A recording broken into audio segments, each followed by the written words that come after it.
Wolfenstein and Doom are the origin of the first-person shooter, but ironically the game engine was actually rather 2D. The height of enemies was treated extremely leniently, and only the yaw axis was accurately tested. This design philosophy was carried onto the N64, PlayStation and Saturn with games such as Turok and Tomb Raider, quite respectively. The games largely control similarly, and have a strong leniency with regard to accuracy on the player's part. With the GameCube, PlayStation 2 and Xbox, however, the dual analog stick design Sony had dabbled in on the PlayStation 1 became fully standardized. The accepted use of the left stick had quickly become protagonist control, but the right stick at the time was a curiosity and a question mark. Sony's extra shoulder buttons had supposedly been intended for camera rotation in third-person games, but this never felt great to do and was rarely applied. The opportunity a second stick presented was to provide more direct control of the camera. At this point, shooters would diverge into alternating paths. Turok's DNA would develop into Metroid Prime, where the aim assist had turned into a fully functioning lock-on, and the player movement became a rather extreme focus. The weaker C-stick was a glorified item wheel. Tomb Raider's gameplay would become inspiration for Max Payne, where the player was actually asked to aim their shots with the right stick, on top of a more grounded and clumsy version of the maneuverability that Lara presented.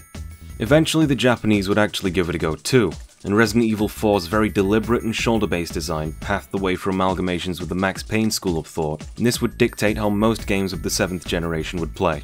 I couldn't possibly list the sheer amount of cross-pollinations and divergences on this game design, not in a timely manner, nor would I want to capture such footage. However, as far back as the PlayStation 1, there were games that saw fit to experiment with this novel new dual-stick scheme. Some racing games used it for analog braking and acceleration. In the 2D space it would become a method of movement and attack at once, but could this possibly work in 3D? I want to focus on three primary examples: Ape Escape, Fight Night, and Death by Degrees. The right analog stick effectively became a method of motion input in these games. In the Fight Night series, each arm is assigned to each different side of the right analog stick. Direct motions upward make for straight jabs. If you hook the analog stick from the back around to the front, you'll perform a swinging hook of a punch, and there's a gradient of options in between. The left stick controls positioning, then holding L1 will change that to the stick emulating the lean of your character's body. You can mix these two elements of play, to weave between your opponent's jabs and aim your own, preferably both at once for the true Ali experience. Ape Escape took a similar approach, but rather than embodying a fighter's arms, legs, or torso interchangeably, the right analog stick's actions change context with what contraption the protagonist wields. For instance, using the gacha saber and net, a simple touch in a direction will throw an attack in that direction. Doing a quarter circle after that sweeps the latter. In the former's case, spinning the stick around turns you into a violently spinning top, which is just delightfully fun. The same repeated circular motion when wielding the propeller gadget will have you swing your arm to charge up a gust of upward motion, then maintaining that motion will allow you to flutter down gently for more distance.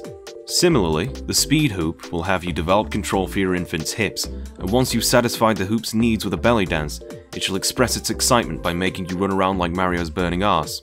Ape Escape is also quite famed for a surplus of minigames based around similar ideas, more demonstrations of the raw potential of the twin sticks, when unrestrained by the trends or fashionable choices of that time. In which case, why couldn't I play Death by Degrees to completion? I'm a patient man, but I stopped short at the penultimate boss fight, swearing out loud, making sexist epithets and scaring my dog. Tekken, Nina Williams' Death by Degrees, is heavily inspired by the Metal Gear Solid and Resident Evil series in its scenario design. These were two breakout Japanese hits of the transition to 3D, which largely avoided the growing pains of that period by not really being 3D games. We begin on the deck of a luxury cruise which turns out to be delivering weapons. The larger story is about a new super weapon being developed, linking its existence to real-world myths like the Bermuda Triangle, and real-world issues like weapons disguised as man-made satellites in orbit. It's largely an ad-lib of elements formalized in Metal Gear, though even that itself was inspired by 80s movies. You crawl through vents to infiltrate, rats will guide you, infrared beams are in place, and you need to navigate them with thermal goggles. You get captured and imprisoned, stripped of your weaponry. And don't worry, we also copy the bad parts from MGS1, like bad sniper sections, and a medallion that changes shape with temperature that you need to fucking backtrack with.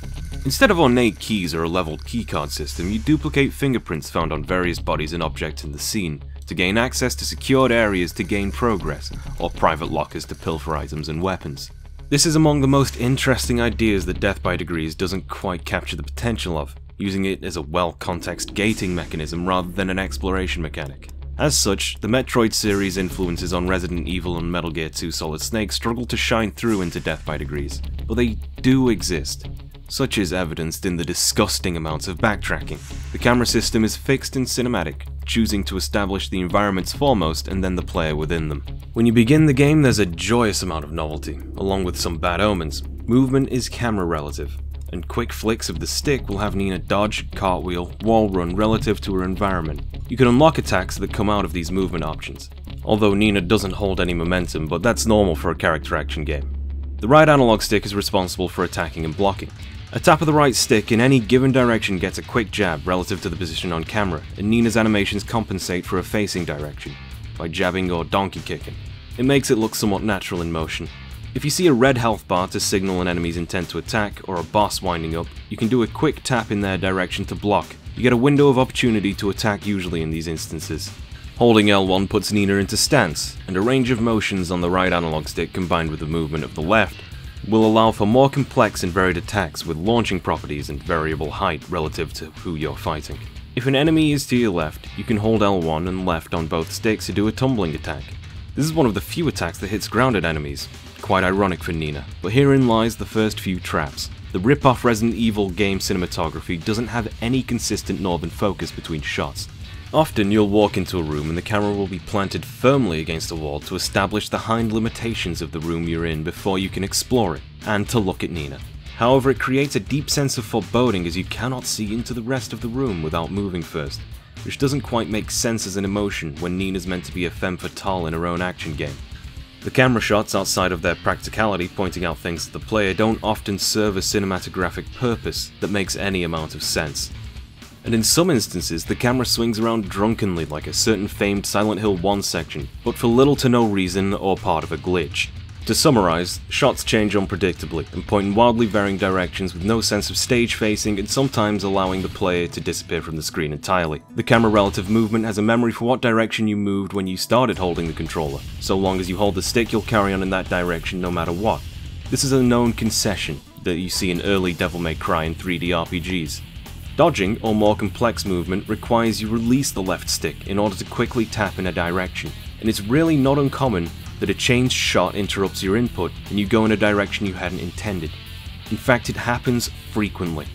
Now, you may have been able to predict where we're going with this explanation. If this happens for a directional input on the left stick, it happens for a directional input on the right stick. And yes, the camera shots will change mid-combat, frequently as you get crowded. Nina's command inputs are very slow and drawn-out animations that barely make them viable as is, combined with a lack of lock-on and the time it takes to actually throw out these inputs on the analog stick. These slow-ass moves are going to get you killed, especially as the difficulty ramps up. Ape Escape has a 3D camera at all times, with a strong focus on the player camera recentering, given manual control is on the D-pad. In this way, the camera can move around environments dynamically, but it lingers and slowly pans. This syrup-like consistency to the camera movement gives you a consistent sense of where your stick is in relation to the camera and the environment, as the right attacking stick is camera relative.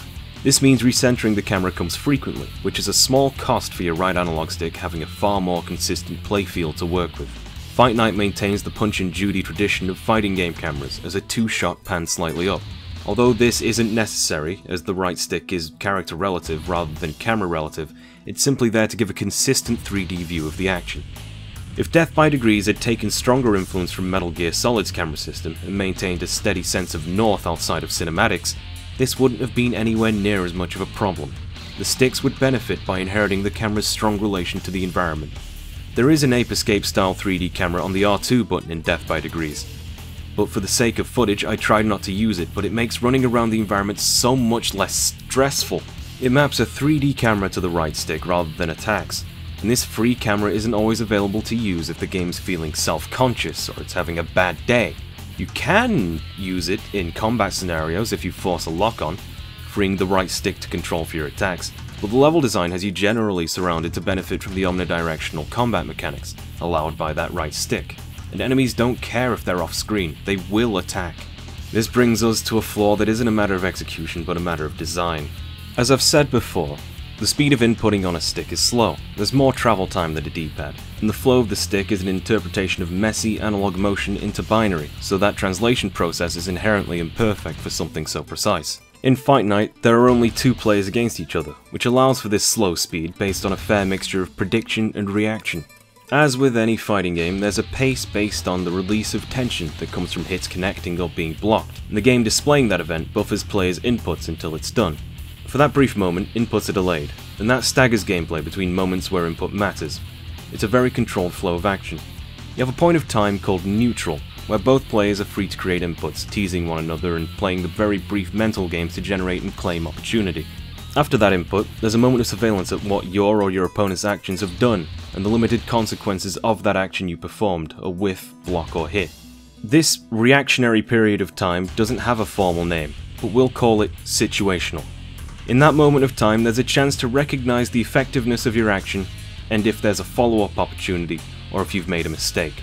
In that period, you understand exactly how you could react to that opportunity or mistake based on the restrictive options you have. Within this, you input a reaction that's going to be defensive or offensive, that will either loop back into several of those situational times, or will restart back to neutral. A fighting game works very well with the latent inputs of analog sticks, when both players are forced to deal with the same limitation. For a single-player game like Ape Escape, your primary primate prey generally abscond, abdicate, and avoid you. When enemies and chimps do instigate or retaliate to your presence, it's extremely telegraphed with cartoonishly long wind-up. Enemies are sparse within the wide-open pathways and fields. Their AI cycles are extremely predictable, and have long cooldown times between attacks. The pace of the game is deceptively slower than most other platformers, and especially a fighting game. The protagonist's movement design doesn't maintain momentum like 3D Mario, and even primary attacks plant their feet in place. As you chase the monkeys, opportunities you try to take will either be successful or lose you ground as a very soft punishment. As the difficulty rises, retaliations become more likely, and squandered opportunities begin to result in lost health against certain monkey types. In this way, the player has a very relaxed sense of the game in its comparative neutral. You can easily break down Ape Escape into its 3 phases. Tracking, using the monkey radar gadget or environmental cues to try and find a target. Prowling, determining your best approach, sneaking up, finding vantage or sniping from afar. And finally, attacking. The game bursts into a relatively fast pace as you sprint toward your chimp target and use whatever gadgets necessary to take them down. Or if your prowling prowess is good enough, it can last just an instant and suddenly deflate all tension as your plan goes perfectly. Death by Degrees level design is very double-edged. In order to make full use of Nina's juggling and wall movement mechanics, the corridors are quite tightly packed and enforce confrontation. At least the enemies tend to be as on-screen as you are, but as the difficulty curve rises, the enemies take their turn less. The game becomes a gangbang. There is absolutely no considered flow to the gameplay loop.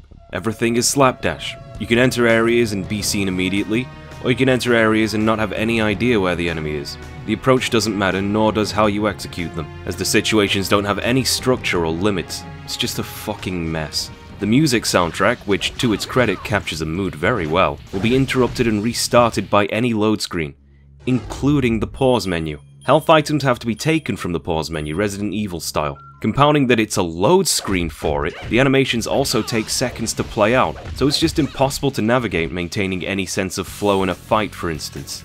What Death by Degrees has that the other 2 don't is a more focused scenario design, at least for the first half.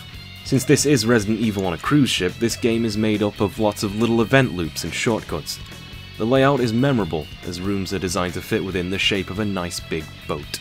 A disgustingly ornate boat, but nonetheless it really works. I must say, for as absurd as this place looks, it's extremely well realised. What sets it back is how robotic and uncomfortable Nina looks when she performs any amount of movement. How the designers make you move within the boat also adds to a sense of place. For instance, you have the fingerprint scanner. As you enter the main hub area of the ship, this bar looks pretty interesting. You go through the back and see blood all over the floor, to a door that requires a fingerprint. You wander around the other side of the hub, and you have to jump down an unpowered elevator, locking you in until you find a way out. In this pit there's a small computer room, locked by a fingerprint, a dead body with a fingerprint, a vent to crawl through, caged behind a conventional key, and at the farthest end, a fingerprint scanner. With the scanner you can piece together that scanning the body will let you into the computer room and power the elevator.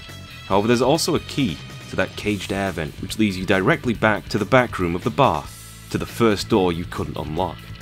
This kind of consideration and careful tutorialization is a sign of serious effort put into trying to make this a good game. You start off in your own quarters, a glorified jail cell, and you continue moving upward through the social structure of this weird liner, and deeper underground to find its more creepy facets. Nina takes battle damage to her clothing at set points in the game like Leon did in Resident Evil 2, but here it's more aimed at titillation, as she goes through several different donated and stolen outfits by the end of the game. At one point you even have to strip to get past a metal detector. Shit, they actually give her a bit of a snarky personality this time. It's a level of quality that steeply declines as difficulty increases and the scenario gets sillier, cycling its throwaway minigames more rapidly as the game concludes, and the weapons you can equip gaining more focus as you can hold more, using them generally to just make fights fucking stop. There's a stop off at a labyrinthine military prison where the considered design simply falls apart entirely. The place looks as dull and boring as it should do. The lack of knowledge of the exterior wall shape and how these rooms don't fill out those walls leads to every area feeling suspended in entirely different instances rather than coming together to form one building. This could be considered intentional, and the developers do seem to know this as you get thrown back in the ship and now every area is a gauntlet.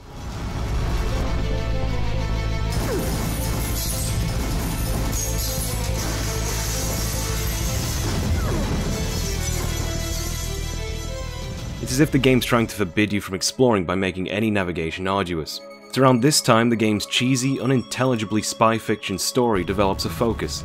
At first it builds the world with little details like recipes including rats, and it introduces enemy boss squads with quirky characteristics.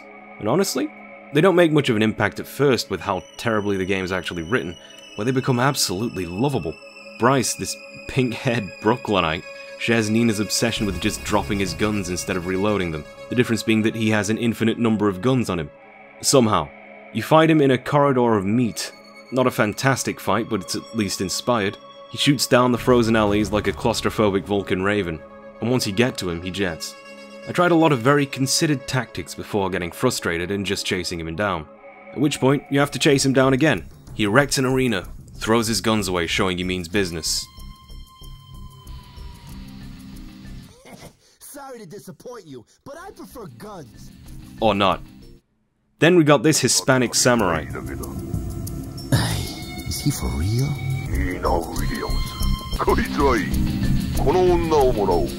Dozo sashiagemasu. As a corpse, that is. That's Steve Bloom, speaking Japanese to Heihachi Mishima in a really, really bad Hispanic accent. These are the fucking highlights. You can see the complete disregard for taste in favour of fun that would one day be seen in Platinum's Metal Gear Rising Revengeance. But all the fights in this game are a frustrating mess as you fight both them, the controls, and the camera. And unfortunately there's only 2 charismatic bosses here, who get about as much time dedicated to them as a villain of the week. The game wants to put more focus on this bitch who gives Nina drug-spun hallucination boss fights inspired by traumatic events in her past. This is an amazing idea, but like controlling the game, everything else to love about Death by Degrees is spoiled by its execution. You have to play escort to baby Nina and protect her from zombies, for some reason. Then both Nina and Anna on a rematch. And each time they take damage, Nina falls over and wastes time being dramatic. This isn't explained outside of a game over screen, and the RE-style save system means there's travel time to get back to the fight. The grim flashback is reiterated several times through the game, as if there's more story to tell. But that her father died protecting her is literally as far as it goes. Oh yeah, Anna Williams is also a boss.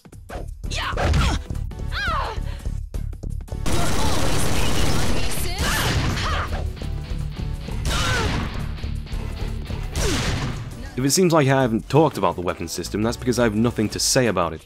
It's bad, but it's better than actually playing the game as the difficulty ramps up. But wait, there's more boss fights. Ugly robot fight. Ugly robot plus Hispanic samurai. Ugly robot but it does drive-bys. Ugly robot but it gets in close. Ugly robot but it does both. I did not complete Death by Degrees with 10 to 20 minutes of playtime remaining, at which point I could not accept the game's terms any longer. As such, this cannot be considered a fair review. The hubristic title of Death by Degrees was simply meant to imply Nina's lethal combat potential, channeled through the 360 degrees of the analog stick. That simple goal is obfuscated and destroyed by over-engineered and inconsiderate copycat design decisions everywhere around that simple goal. These faults are forgivable in the early hours of the game as the novelty intoxicates. But if you drop a frog in a pan of tepid water and gradually raise the temperature, it will boil alive. that is Death by Degrees. Tekken Force preceded it, The Devil Within preceded it. Both are more enjoyable and interesting experiences. And some of those design decisions made in Death by Degrees, even the questionable ones, would go on to influence Tekken 6's scenario campaign.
あらあら、ヒポサルにガチャメカを取られちゃったみたいね。